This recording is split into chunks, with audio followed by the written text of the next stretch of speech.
midda u horeysa oo aan inaan ka jawaabo doonayo lafteeda haddii aan hoos ugu sii dheeraado buug waa laga deji lahaa laakiin waxyaalo yar yar oo adinka laftiinnu aad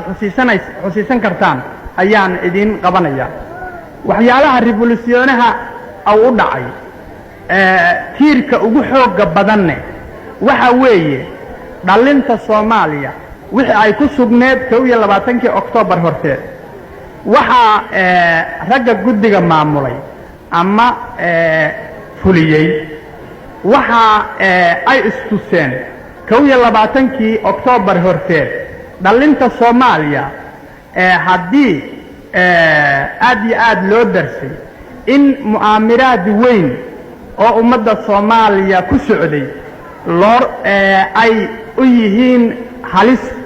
ama kuwii ay ku dhacday mu'aamiraadkaas kuwa ay ku dhaceen inay ayaga yihiin muxuu ahaa mu'aamiraadkaas wuxuu ahaa mu'aamiraadkaas Soomaaliya sidaad ogtihiin ummad markii ay socoto waxay doonaysaa inay gaarto ummad dhalin kasta ama ubad kastaba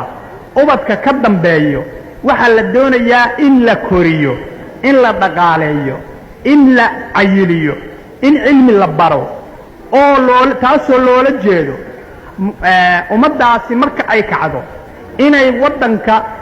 ay gaarsiido meel wanaagsan oo xagga cilmiga ay ka gaarsiido xagga difaaca ay ka gaarsiido xagga dhaqaalaha ay ka gaarsiido xagga mujtamacana ay ka gaarsiido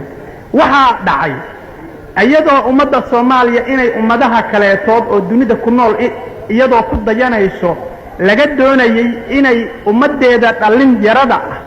ay intii dhalinyaro loo qaban jiray u qabato waxa dhacay in mu'amiraad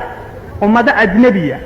ee doonayay inay malaha Soomaaliya deserta ka yeelaan deserta waxa la yiraahdaa meel bacaada oo waxba ka bixin inay ka yeelaan doonayay